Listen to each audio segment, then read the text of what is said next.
बिस्मिल्लाहिर्रहमानिर्रहीम अस्सलाम वालेकुम। आई एम ख्वाजा मोहसिन इनाम। स्टूडेंट्स, इस लेक्चर में हम एनालिटिक ज्योमेट्री के कुछ मजीद कंसेप्ट्स और उनके रेलेवेंट प्रॉब्लम्स एक्सरसाइज 4.4 से सॉल्व करेंगे। आइए शुरू करते हैं। स्टूडेंट्स, हमारा टॉपिक है how to find angle between two lines. मैं आपके सामने दो लाइंस ड्रॉ करता हूं। इसको मैं कह रहा हूं लाइन 1 और दूसरी लाइन है लाइन 2। स्टूडेंट्स, इन दो लाइंस के दरमियान कितने एंगल्स पॉसिबल हैं? शाबाश, द आंसर इज 4। एक एंगल होगा हमारे पास यहां पर, एक एंगल होगा यहां पर, देन यहां पर और देन यहां पर। अब आप सोच रहे होंगे कि सर, इनमें चार में से दो दो एंगल्स आपस में इक्वल हैं। अब कौन से एंगल्स आपस में इक्वल हैं? द आंसर इज ये दो एंगल्स आपस में इक्वल हैं। किस रीजन से? The answer is they are called vertically opposite angles. जब भी इस तरह से दो लाइंस इंटरसेक्ट कर रही हों तो इस तरह से जो ऑपोजिट एंगल्स बनते हैं वो हमेशा इक्वल होते हैं। ये दो एंगल्स वर्टिकली अपोजिट हैं, आपस में इक्वल होंगे, और ये दो एंगल्स भी वर्टिकली अपोजिट हैं, ये आपस में इक्वल होंगे। इसका मतलब है कि यहां पर बुनियादी तौर पर सिर्फ और सिर्फ दो एंगल्स हैं। एक को मैं कह देता हूं थीटा और एक को मैं कह देता हूं फाई। अब स्टूडेंट्स, हमने यहां पर बात करनी थी कि how to find angle between two lines, और हमारे पास यहां पर आ चुके हैं दो एंगल्स, एक है थीटा और एक है फाई। थीटा भी लाइन 1 और लाइन 2 के दरमियान एंगल है और फाई भी लाइन 1 और लाइन 2 के दरमियान एंगल है। अब इन दोनों में फर्क कैसे करना है? स्टूडेंट्स, इस फर्क को वाजे करने के लिए एंटी क्लॉकवाइज कन्वेंशन यूज की गई। अब अगर आप एंटी क्लॉकवाइज कन्वेंशन यूज करें तो ये हमारे पास फाई एंटी क्लॉकवाइज एंगल बन गया फ्रॉम लाइन 2 टू लाइन 1, और थीटा जो है this is anti clockwise angle from line 1 to line 2। आप देखें टेल जो है ये लाइन 1 के साथ है और हेड जो है ये लाइन 2 के साथ है। दोबारा सुने, phi is the angle from line 2 to line 1 and theta is the angle from line 1 to line 2। अगर आप इसी एंटी क्लॉकवाइज कन्वेंशन को कंटिन्यू रखें तो ये आपके पास दोबारा से फाई, चूंकि ये वर्टिकली अपोजिट एंगल्स हैं, और दोबारा देखें phi is angle from line 2 to line 1। ये टेल जो है ये लाइन 2 के ऊपर है और हेड जो है ये लाइन 1 के ऊपर है, और यहां पर दोबारा आ गया आपके पास थीटा और एंटी क्लॉकवाइज कन्वेंशन, ये आपके पास एंगल बन गया theta from line 1 to line 2। आप यहां पर देखें या यहां पर देखें, दोनों सूरतों में एक ही चीज आपको दिखाई दे रही है, यानी there are two angles between two lines. एक angle from line 1 to line 2 और दूसरा angle from line 2 to line 1। Students, इन दो एंगल्स का सम क्या होगा जरा देखें। यहां से आपने स्टार्ट लिया, यहां से यहां तक फाई, और देन स्टार्ट हुआ थीटा, यहां से कंटिन्यूड यहां पर। इन दो एंगल्स का सम क्या बन गया?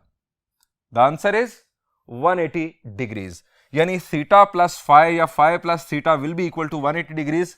Reason, these two angles are angle on straight line. ये एक स्ट्रेट लाइन के ऊपर एडजेसेंट एंगल्स हैं। सो स्टूडेंट्स, हम ये बातें नोट डाउन कर लेते हैं ताकि हमें याद रहे। पहली बात यह है कि theta is the anti clockwise angle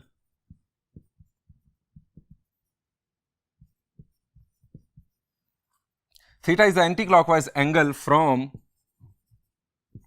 line 1 to line 2. Phi is the anti-clockwise angle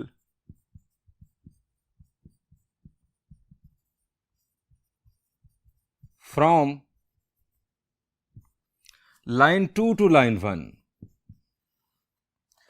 और फर्दर इन दोनों एंगल्स का sum theta plus phi is equal to 180 degrees. अगर हम सर्कुलर मेजर में बात करें, रेडियन मेजर में बात करें, तो हम इसे लिखेंगे पाई। अब स्टूडेंट्स, हमें ये एंगल्स मालूम करने हैं। फर्ज करें कि अगर हम थीटा मालूम कर लेते हैं तो इस बेस पर क्या हम फाई मालूम नहीं कर लेंगे?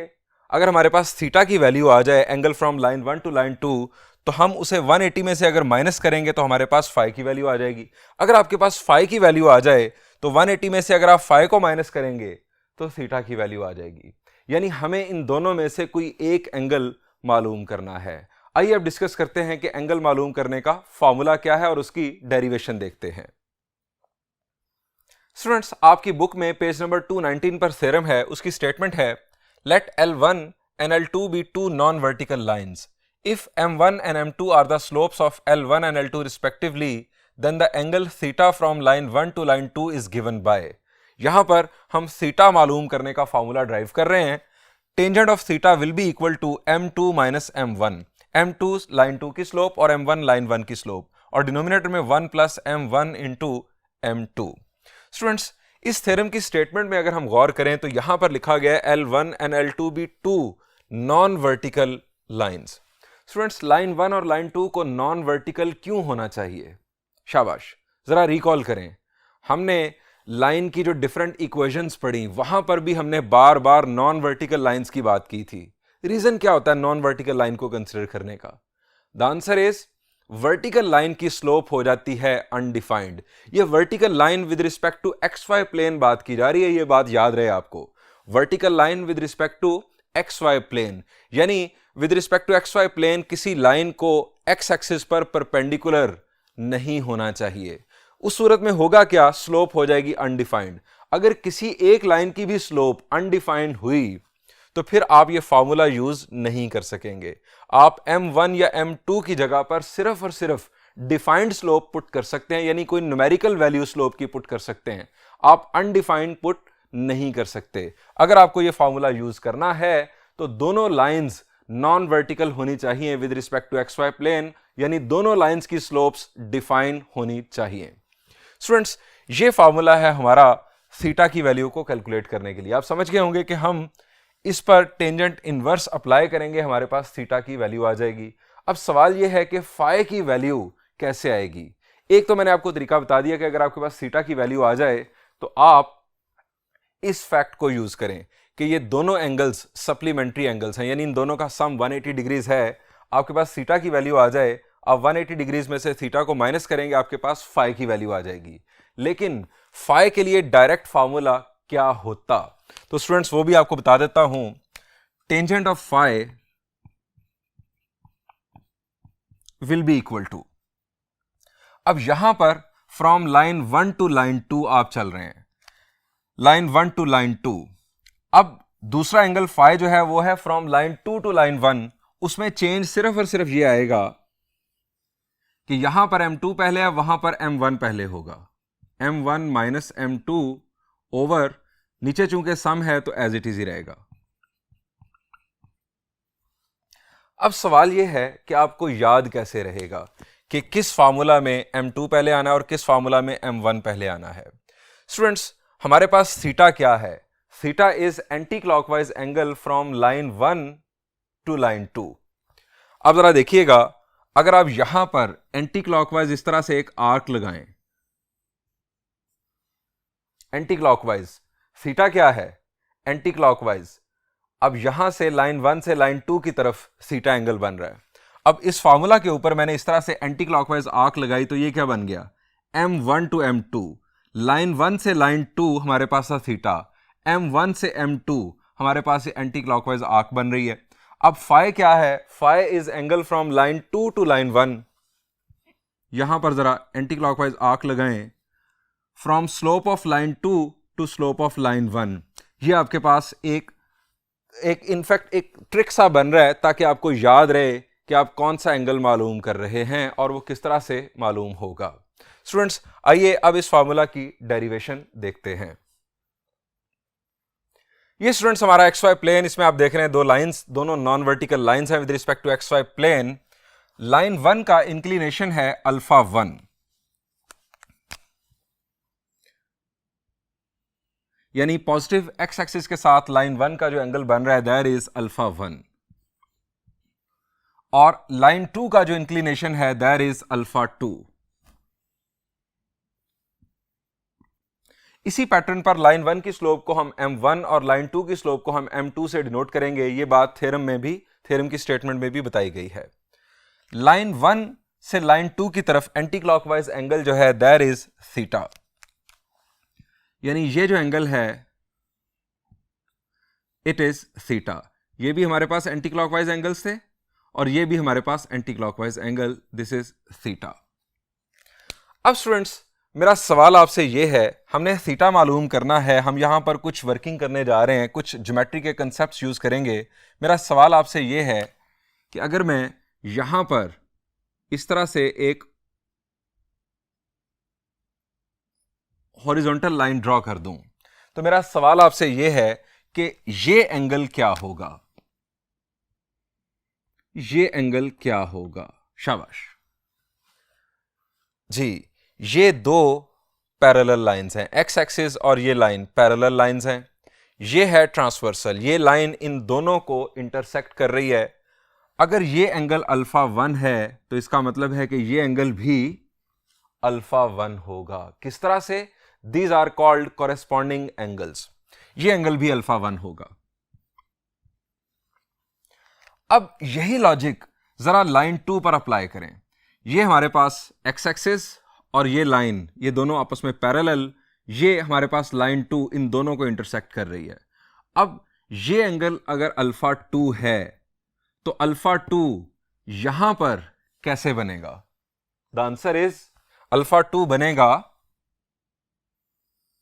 यहां पर, दिस इज अल्फा 2। अब स्टूडेंट्स आप वाज़े तौर पर यहां पर देख रहे हैं कि अल्फा 1 और थीटा का सम अल्फा 2 है। यही बात यहां पर लिख लेते हैं, alpha 2 is equal to theta plus alpha 1। यह बात अगर आपको डाइजेस्ट हो गई है तो हम इससे आगे बढ़ सकते हैं। स्टूडेंट्स जितनी हमने वर्किंग की इसके बारे में यहां पर जिक्र करते हैं।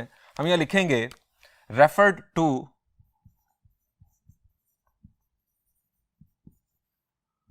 diagram there are two non-vertical lines, L1 and L2 दो non-vertical lines हमें नजर आ रही हैं। स्लोप ऑफ L1, बल्कि पहले इंक्लिनेशन का अगर हम जिक्र करें, क्योंकि स्लोप का जिक्र तो यहां पर है कि M1 और M2 दो लाइंस की स्लोप्स हैं जिनको लाइन 1 और लाइन 2 कहा जा रहा है। हम यहां पर इंक्लिनेशन का जिक्र करते हैं। Inclination of line 1 is equal to alpha 1। इसी पैटर्न पर inclination of line 2 is equal to alpha 2। ये हमने यहां पर वाजे कर दिया।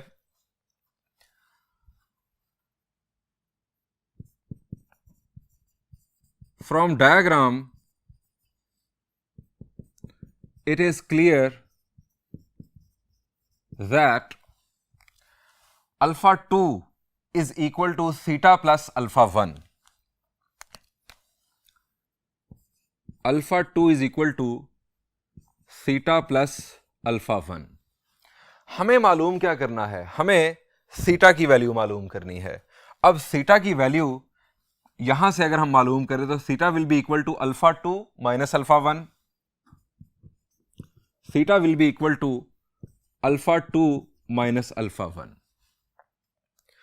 अब स्टूडेंट्स अगर आपके पास इंक्लिनेशंस हों दोनों लाइंस के तो आपके पास सिंपली आ चुका, थीटा आ चुका। अगर आपके पास दोनों लाइंस के इंक्लिनेशंस हों, आप यहां पर भी वही लॉजिक यूज करें। लाइन 1 से लाइन 2 एंटी क्लॉकवाइज एंगल, आप लाइन 2 में से लाइन 1 के इंक्लिनेशन को माइनस कर दें, आपके पास थीटा आ जाएगा। Theta will be angle from line 1 to line 2। ये एंटी क्लॉकवाइज, ये शो कर रहा है कि it is angle from line 1 to line 2। और अगर आपको फाई मालूम करना है तो that will be alpha 1 minus alpha 2 from line 2 to line 1। ये तो स्टूडेंट्स कंसेप्ट हो गया इंक्लिनेशंस की बेस पर। अगर आपके पास इंक्लिनेशन दोनों लाइंस के मौजूद ना हो तब आप क्या करेंगे? स्टूडेंट्स इस इक्वेशन पर मैं दोनों साइड्स पर टेंजेंट अप्लाई कर रहा हूं। यहां पर लिखा जाएगा tangent of theta will be equal to tangent of alpha 2 minus alpha 1। अब स्टूडेंट्स राइट साइड पर देखें, tangent of alpha 2 minus alpha 1, जरा रिकॉल करें, शाबाश, फर्स्ट ईयर चैप्टर नंबर 10 एक फार्मूला था, tangent of alpha minus beta. दो एंगल्स का जब डिफरेंस बन रहा और उस पर टेंजेंट अप्लाई हो तो फार्मूला क्या था जी? Tangent of alpha minus beta was equal to tangent alpha minus tangent beta over 1 plus tangent alpha into tangent beta. यानी यहां पर होगा tangent of theta will be equal to tangent of alpha 2 minus tangent of alpha 1 over 1 plus tangent of alpha 1 into tangent of alpha 2। अब students alpha 1 और alpha 2 बुनियादी तौर पर क्या हैं? ये इंक्लिनेशन हैं दोनों लाइंस के। जब हम इंक्लिनेशन पर टेंजेंट अप्लाई कर देते हैं तो ये क्या बन जाता है? द आंसर इज ये उस लाइन की स्लोप बन जाती है। यानी टेंजेंट ऑफ अल्फा 2 का मतलब है m2 और टेंजेंट ऑफ अल्फा 1 का मतलब है m1। हम इन दोनों की जगह पर m1 और m2 प्लेस करते हैं। Tangent theta will be equal to, numerator में टेंजेंट ऑफ अल्फा 2 से बन जाएगा m2 minus tangent of alpha 1 से बन जाएगा m1। डिनोमिनेटर में 1 plus m1 m2 proved. Students अब इस फॉर्मूला को याद रखने का ट्रिक एक दफा दोबारा सुन लें। हमें थीटा मालूम करना है। थीटा क्या है? Angle from line 1 to line 2। आप एंटी क्लॉकवाइज आर्क लगाएं।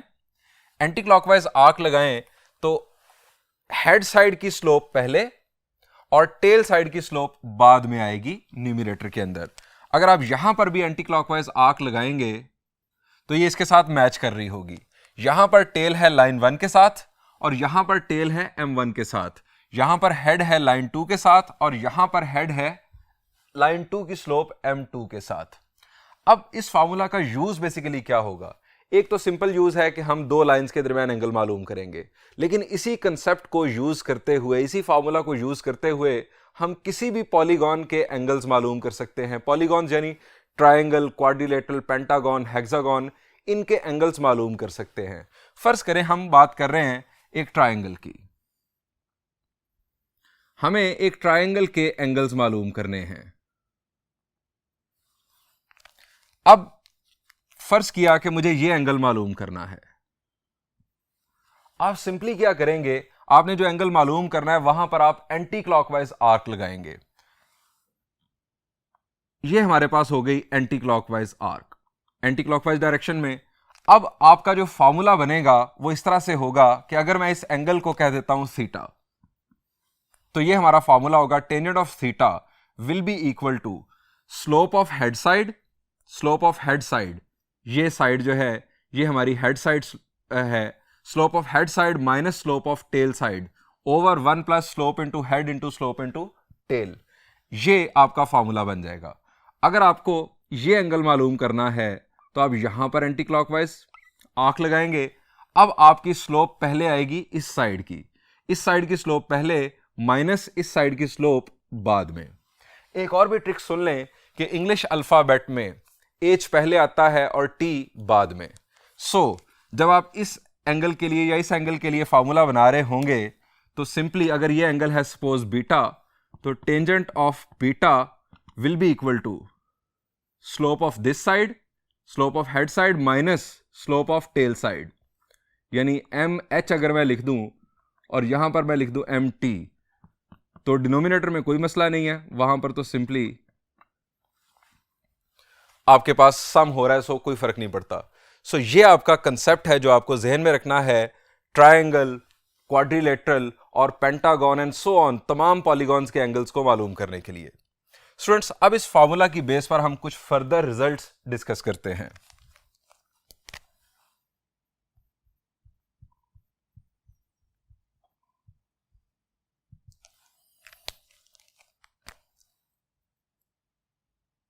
Line 1 will be parallel to line 2 if and only if M1 will be equal to M2। Line 1 और लाइन 2 उस वक्त पैरेलल होंगी जब इन दोनों लाइंस की स्लोप्स आपस में इक्वल होंगी। इसको हम ड्राइव करेंगे इस बात को इस फार्मूला की बेस पर। स्टूडेंट्स, अगर लाइन 1 और लाइन 2 आपस में पैरेलल होंगी तो इन दोनों के दरमियान बनने वाला एंगल क्या होगा? The answer is 0। सो हम यहां पर सीटा की जगह पर लिख देंगे 0।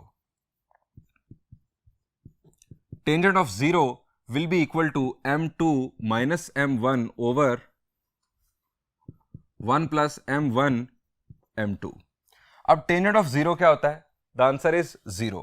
सो हमें यहां से रिजल्ट मिलेगा m2 minus m1 will be equal to 0। चूंकि टेंजेंट ऑफ 0 0 है, 1 प्लस m1 इंटू m2 इस तरह जाके मल्टीप्लाई हुआ, ये हो गया 0। m2 minus m1 will be equal to 0। यहां से हमें मिला m2 is equal to m1। अब ये बात याद रखिएगा कि अगर दो लाइंस की स्लोप्स आपस में इक्वल आ जाएं तो वो दो लाइंस आपस में पैरेलल होंगी। ये बात हम पहले यूज कर चुके हैं, इसका प्रूफ आज हमने देखा है। क्रॉलरी true.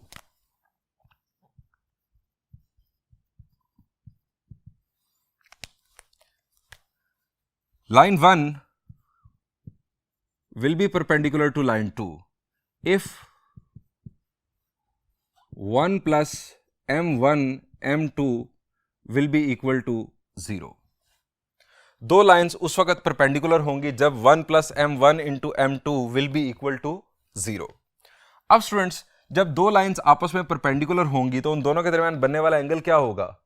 The answer is angle from line 1 to line 2 भी 90 होगा और angle from line 2 to line 1 भी 90 डिग्रीज होगा। हम यहां पर लिखेंगे 90। टेंजेंट ऑफ 90 लिख लें या टेंजेंट ऑफ π/2 लिख लें। यहां पर अगर हम डिग्रीज में बात करें तो डिग्री का सिंबल डाल देते हैं। Tangent of 90 will be equal to m2 minus m1 over 1 plus m1 m2। Tangent of 90 क्या होता है? The answer is undefined. अब स्टूडेंट्स, लेफ्ट साइड पर हमारे पास आ रहा है अनडिफाइंड, राइट साइड पर है हमारे पास m2 minus m1 over 1 plus m1 into m2। अब इस फ्रैक्शन का आंसर अनडिफाइंड कब आएगा? द आंसर इज जब इसका डिनोमिनेटर 0 होगा। जब डिनोमिनेटर 0 होगा उसी सूरत में इसका रिजल्ट अनडिफाइंड आ सकता है। अब लाइंस हैं परपेंडिकुलर, ये दो स्लोप्स इक्वल तो होंगी नहीं। जब दो स्लोप्स इक्वल नहीं होंगी तो उस सूरत में ये दो तो डिफरेंट वैल्यूज होंगी। सो न्यूमरेटर के अंदर आपके पास नॉन जीरो आंसर आएगा। Non zero number divided by zero number, आपको रिजल्ट मिलेगा अनडिफाइंड। सो इसका मतलब यह है कि अगर इस फ्रैक्शन का आंसर अनडिफाइंड आ रहा है तो ये डिनोमिनेटर 0 है। This means 1 plus m1 into m2 is equal to 0। Students, इससे यह भी पता चलता है कि m1 और m2 का प्रोडक्ट -1 के इक्वल होगा। यानी अगर दो लाइंस की स्लोप्स का प्रोडक्ट -1 के इक्वल हो तो वो दो लाइंस आपस में परपेंडिकुलर होंगी। हम इससे यह बात भी कह सकते हैं कि अगर एक स्लोप दूसरी स्लोप का नेगेटिव रेसिप्रोकल हो तो वो दो लाइंस आपस में परपेंडिकुलर होंगी। अगर दो स्लोप्स का प्रोडक्ट -1 आ रहा है तो इसका मतलब यह है कि वो दो स्लोप्स एक दूसरे का रेसिप्रोकल भी हैं और वो नेगेटिव रेसिप्रोकल है एक दूसरे का।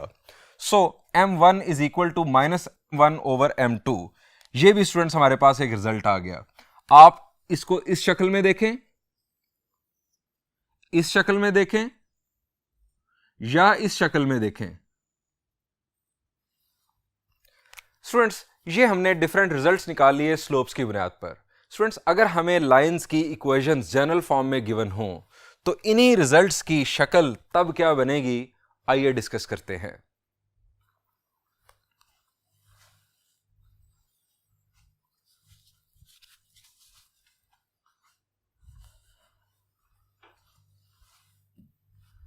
स्टूडेंट्स, कंसीडर करते हैं टू नॉन वर्टिकल लाइंस।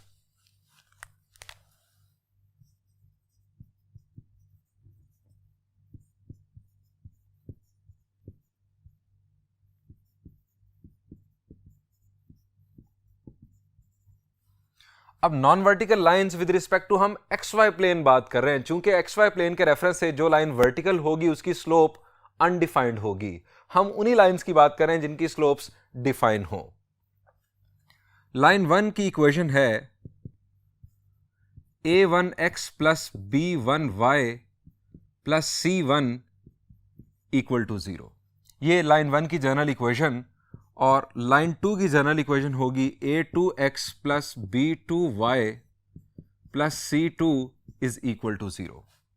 अब स्टूडेंट्स, हमने पहले सीखा हुआ है कि अगर हमें किसी लाइन की इक्वेशन जनरल फॉर्म में गिवन हो तो हम उस लाइन की स्लोप कैसे मालूम करते हैं। जरा रिकॉल करें। The answer is slope will be equal to negative coefficient of x divided by coefficient of y। इस कंसेप्ट को यूज करने के लिए जरूरी है कि लाइन की इक्वेशन आपके पास जनरल फॉर्म में मौजूद हो। So m1 will be equal to, line 1 की slope m1 will be equal to negative coefficient of x over coefficient of y, that is b1।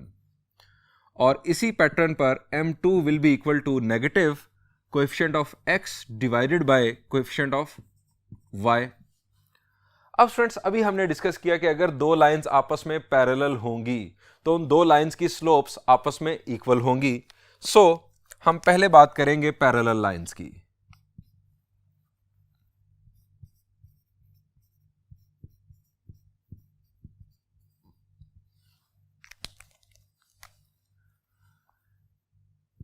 L1 will be equal to L2,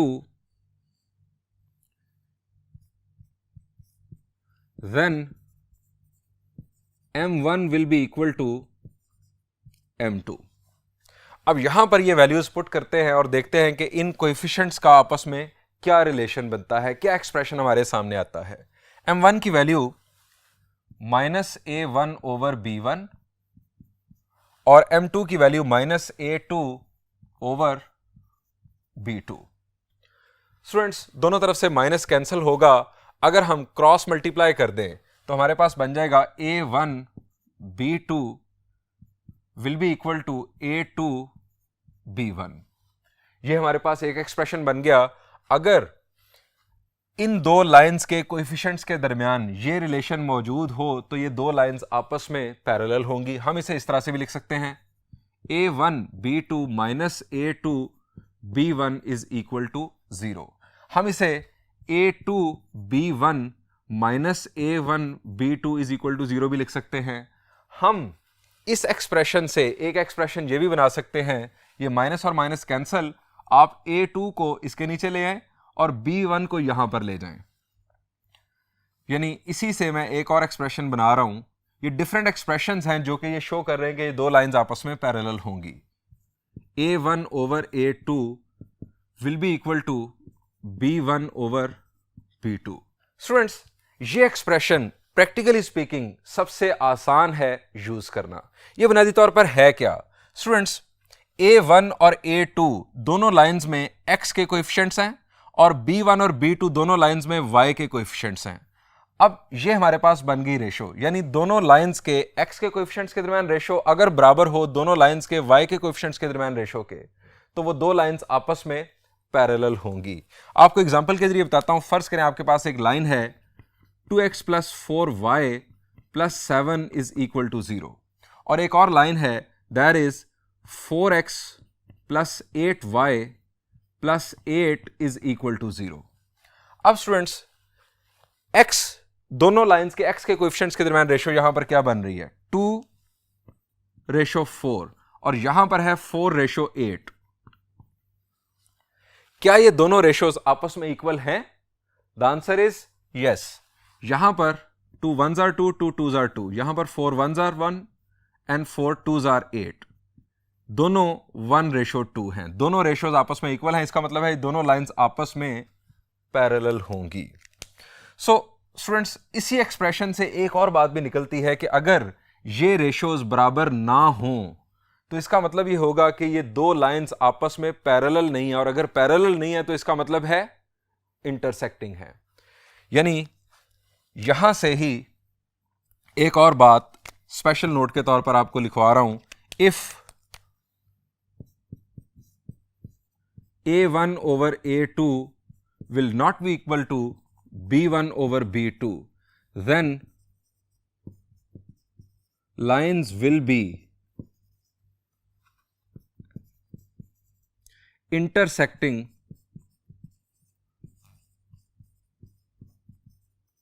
each other. Students, इसी expression से एक और बात भी हम आगे बना सकते हैं। यहां पर हमने देखा कि A1 रेशो A2 और B1 ratio B2 parallel lines के लिए बराबर हैं। स्टूडेंट्स, अगर C1 और C2 में भी यही रेशो बन जाए जो कि A1 और A2 में है, जो कि B1 और B2 में है, तो उस सूरत में ये दो लाइंस पैरेलल होने के साथ साथ कोइंसिडेंट लाइंस भी होंगी। कोइंसिडेंट लाइंस ऐसी लाइंस जो एक दूसरे पर ओवरलैप कर रही हों। सो यहीं से एक और बात बना रहे हैं हम। Next we have if A1 ratio A2 will be equal to B1 ratio B2 and this further will be equal to C1 ratio C2, then lines will be coincident. अब स्टूडेंट्स, आपके ज़हन में सवाल आना चाहिए कि पैरेलल लाइंस और coincident lines में क्या फर्क है। Students, coincident lines are always parallel but the converse is not true. अभी भी अगर बात समझ नहीं आई तो मैं आपको ये दिखा रहा हूं विजुअल। स्टूडेंट्स, ये दो लाइंस पैरेलल हैं, the answer is yes. Students, ये दो लाइंस देखिए। अब ये दो लाइंस पैरेलल तो हैं, लेकिन इसके साथ साथ ये कोइंसिडेंट लाइंस भी हैं। यानी कोइंसिडेंट लाइंस बुनियादी तौर पर ओवरलैपिंग लाइंस होती हैं। ओवरलैपिंग लाइंस हमेशा पैरेलल होती हैं, लेकिन पैरेलल लाइंस लाजमी नहीं है कि हमेशा कोइंसिडेंट भी हों। सो इस बात को भी साथ लिख लेते हैं।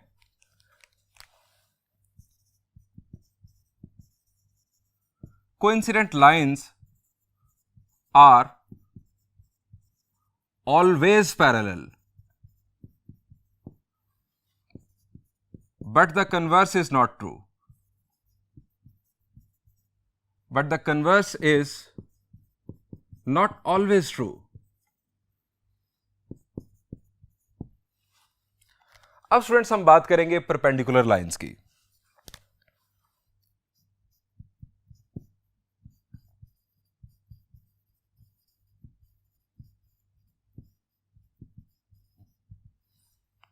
स्टूडेंट्स, अभी हमने क्या डिस्कस किया था कि जब दो लाइंस आपस में परपेंडिकुलर होंगी तो उनकी स्लोप्स का आपस में क्या ताल्लुक होगा। द आंसर इज उन दोनों की स्लोप्स का प्रोडक्ट -1 के इक्वल होगा। हमारे पास लाइन 1 की स्लोप है -A1 ओवर B1। सिंस हम यहां पर पहले जो फैक्ट हमने पहले डिस्कस किया उसका तस्करा करते हैं। Since L1 will be perpendicular to L2 if 1 plus M1 M2 will be equal to 0, यानी दोनों स्लोप्स का प्रोडक्ट -1 के इक्वल होगा। Here M1 is equal to -A1 over B1, M2 is equal to -A2 over B2. Putting values, अब इसमें हम values put कर रहे हैं 1 plus -A1 over B1 -A2 over B2 is equal to 0. अब इस एक्सप्रेशन को सिंप्लीफाई कर लेते हैं। Minus minus will become plus. We will have 1 plus A1 A2 over B1 B2 is equal to 0। अब स्टूडेंट्स, इस फ्रैक्शन को हम दूसरी तरफ शिफ्ट कर सकते हैं, या आप 1 को कह लें कि हम दूसरी तरफ शिफ्ट कर लेते हैं। A1 A2 over B1 B2 will be equal to -1। अब ये डिनोमिनेटर दूसरी तरफ -1 से जाकर मल्टीप्लाई होगा, तो A1 A2 will be equal to -B1 B2। अब यहां से A1 A2 plus B1 B2 is equal to 0। ये स्टूडेंट्स हमारे पास कंडीशन बन गई कि जब दो लाइंस आपस में परपेंडिकुलर होंगी। स्टूडेंट्स, ये हमने आज डिस्कशन मुकम्मल की कि हम दो लाइंस के दरमियान एंगल कैसे मालूम कर सकते हैं, और इसके अलावा हमने conditions of parallel lines, coincident lines और परपेंडिकुलर लाइंस डिस्कस की। इंशाल्लाह नेक्स्ट लेक्चर में हम इन्हीं कंसेप्ट से मुतालिक कुछ प्रॉब्लम्स डिस्कस करेंगे। Thank you and Allah Hafiz.